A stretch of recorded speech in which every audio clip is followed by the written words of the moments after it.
Unexpected voices and faces in unexpected places. Welcome to Watch Mojo, and today we're counting down our picks for the top 10 animated movie cameos.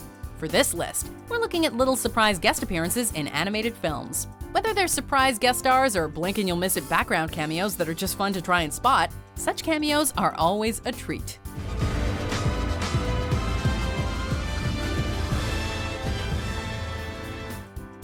Number 10. Scar, Hercules.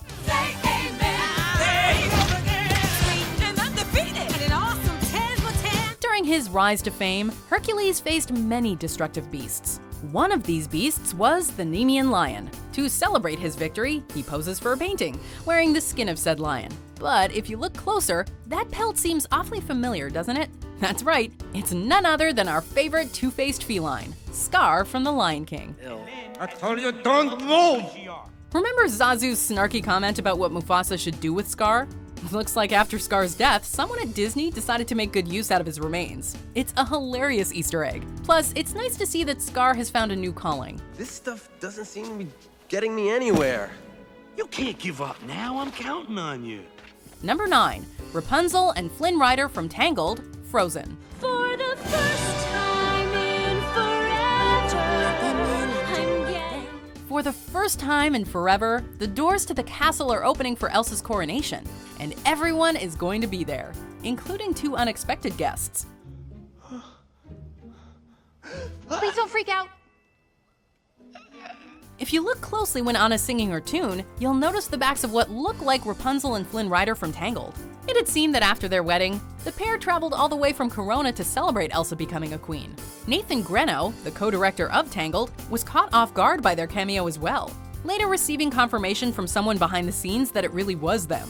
Unexpected, sure, but this is hardly the strangest cameo Disney's pulled off involving these films. Best day ever! Number 8. Captain Jack Skellington, James and the Giant Peach. Please make way for a very special guy. One man Jack is king of the pumpkin patch. Everyone hail to the Pumpkin King. Jack Skellington has quite the impressive resume. First the Pumpkin King and later a pirate captain. When Mr. Centipede dives down into a sunken shipwreck to find a compass, he comes face to face with the swashbuckling Pumpkin King. Unfortunately for Centipede, Jack isn't giving up his compass without a fight. So he and his undead crew prepare to exterminate the thieving invertebrate. A Skellington? Miss Spider and James come to rescue Centipede, and while Jack puts up a good fight, he is no match for a bug with 8 legs. While the scene may have been short, it was still a real treat to see the Pumpkin King in pirate garb. Enough of a treat to inspire Pirate Jack merchandise.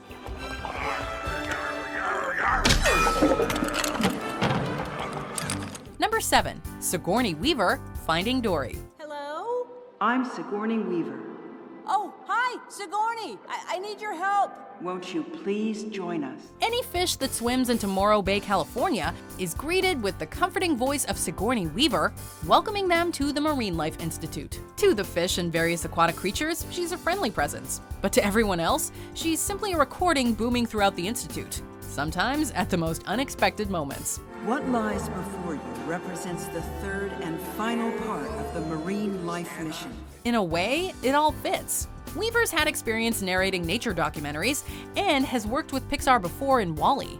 Time for lunch. In a cup. But the idea remains an admittedly random one. It originated as a joke idea that the director thought would never make it into the final product, until it did. Dory, there you are! Guys, I found help. Sigourney Weaver's gonna tell us where we are. Look out! Number 6. Tom Hanks, The Simpsons Movie. Tousle my hair, Mr. Hanks. Sure thing, son. No, we're not talking about Otum Shank this time. We're talking about the genuine article, Tom Hanks. A corrupt environmental agent has plans for Springfield. More specifically, a plan to wipe it off the map.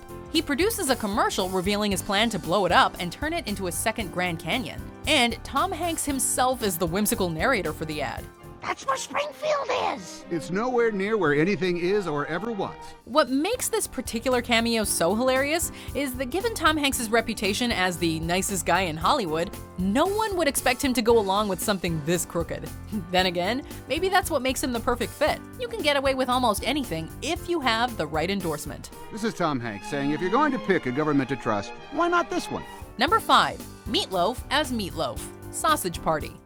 But I'll never forgive myself if we don't go all the way tonight. Sausage Party has some pretty colorful musical moments, but this one really takes the cake. After the dispute over the Great Beyond forces Frank and Brenda to break up, we cut to a sad, suggestive montage set to the tune of Meatloaf's I'd Do Anything for Love. The kicker is that it actually features Meatloaf as a singing Meatloaf, facial structure and all. I would do anything for love. I'll never lie to you, and that's a fact. They don't even try to hide that it's him, as they later have him spoofing his Bat Out of Hell album cover. It's a seriously bizarre tribute to a great musician, but hey, Meatloaf is willing to do just about anything for love. So why not do this? But I just won't do that. I would do anything. Number 4. Stan Lee, A Bunch. Spider-Man Into the Spider-Verse. I'm going to miss him. Yeah, we were friends, you know. Can I return it if it doesn't fit? It always fits. Eventually. A Marvel movie, even an animated one, is incomplete without a Stan Lee appearance. Just look at his reveal as Fred's superhero father in Big Hero 6. Son. Dad. Stan Lee once again lent his voice to a cartoon depiction in 2018's Into the Spider-Verse, and pops up several times. It's hard to miss Miles getting a pep talk from Stan the salesman, but he can also be seen walking over him when Miles is having a decidedly grounded moment, and again on a train as Miles thwips by. Lee additionally voices J. Jonah Jameson in that hysterical post-credit scene. Considering Stan Lee passed away just a month before this film's release, getting to see the Spider-Man co-creator for even just a fleeting few moments was a welcome sight. Number 3. Bugs Bunny and Mickey Mouse. Who Framed Roger Rabbit?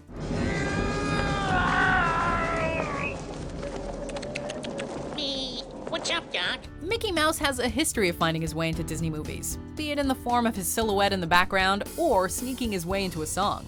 But appearing alongside Looney Tunes legend Bugs Bunny? That's an iconic moment. The Toons are parachuting together in Toontown when Private Detective Eddie Valiant drops in, hoping they have a spare. Here's the spare. Thank you. Ah, no! Ah! Mickey is more friendly, while Bugs is a bit of a stinker. Not the most expected meetup to be sure, but having these two animated idols together on screen is representative of the major components of Who Framed Roger Rabbit. Toons from different animation studios coming together to entertain and make us smile. Aw, poor fella. Yeah, ain't I a stinker? Number 2. Various historical and pop culture figures. The Lego Movie franchise. Good morning, city. The whole LEGO universe was handmade by elite builders dubbed Master Builders. The Master Builders consist of some of the greatest artists, heroes, pop cultural and historical icons of all time in minifigure form.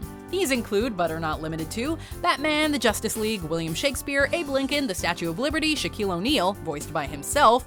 It's game time. Y'all ready for this? Oh no, they were ready for that. Even the Star Wars clan gets into the act. Though they're some of the greatest figures in history, they all sadly struggle to recognize the true hero of the story, the admittedly ordinary Emmett. And that's just the first film. Batman's Lego Movie stepped things up a notch, and the Lego Movie sequel took things further with the likes of Scooby-Doo's Velma, Bruce Willis, a couple of professional basketball players, and even some friendly faces from the first movie. Yo, what's up, GL? I see you, boy. Hey, oh, here comes Lex with the smoothies. Who wants a mango berry blast? Before we unveil our number 1 pick, here are some honorable, yet surprising, mentions. Out there among the millers and the weavers and their wives, through the roofs and gables I can see them. To even have a chance, I'd have to be...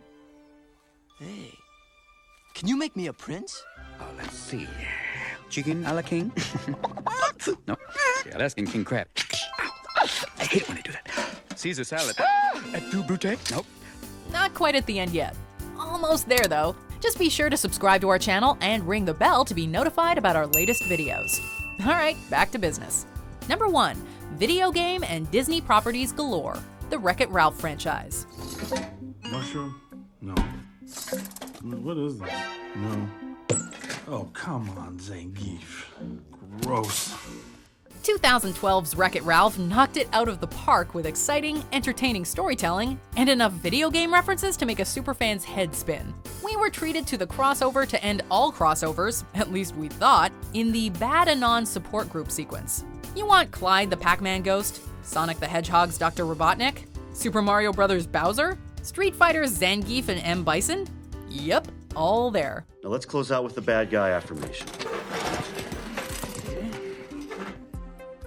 But then the 2018 sequel happened and reminded everyone that Disney owns everything we love.